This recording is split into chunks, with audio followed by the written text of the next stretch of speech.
Uwanji. Palikuwepo kijiji cha Matamba, kijiji cha kijani kibichi, lakini pia chenye historia ya siri, mizimu na mambo ya giza yaliyosimuliwa kwa sauti za kupunguka usiku.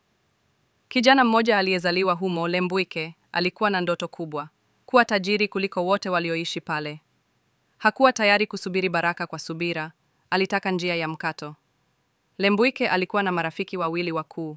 Twala, kijana mcha Mungu, ambaye aliamini katika kazi halali na maombi. Jasiri, kijana mwenye roho ya ujasiri, lakini asiye na mwelekeo wa kiroho.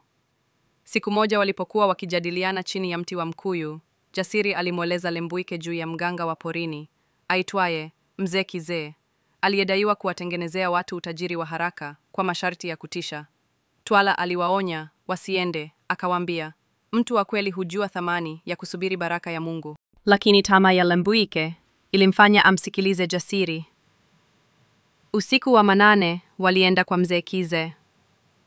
Mganga huyo wa kutisha aliishi kwenye pango lenye mafuvu na mishumaa ya damu.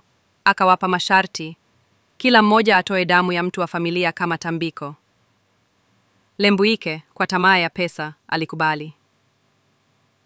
Siku chache baadaye, alisababisha kifo cha mdogo wake kwa njia ya ajali bandia, na hapo alianza kupokea utajiri.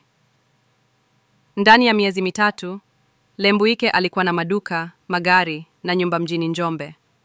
Lakini pamoja na utajiri, vilianza kuja visivyotarajiwa, ndoto za damu na vilio. Kifo cha mama yake kilichotokea ghafla, Jasiri kupotea misituni na kupatikana amekauka kama jani. Majirani walianza kuogopa hata kumkaribia. Twala alijaribu kumfikia tena, lakini Lembwike alimkataa na kusema, Mungu wenu hafanyi watu kuwa mabilionea kama mimi.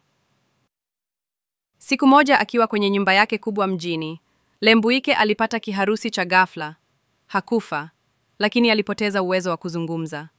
Alihamishiwa Matamba kwa uangalizi wa kijiji, na hapo ndipo mtumishi mmoja wa Mungu, mchungaji Muglali zamani, alifika kumtembelea. Kwa miezi kadhaa alimwombea, akimweleza juu ya rehema za Mungu, msamaha na nguvu ya mabadiliko. Macho ya Lembwike yalianza kufunguka, akaomba msamaha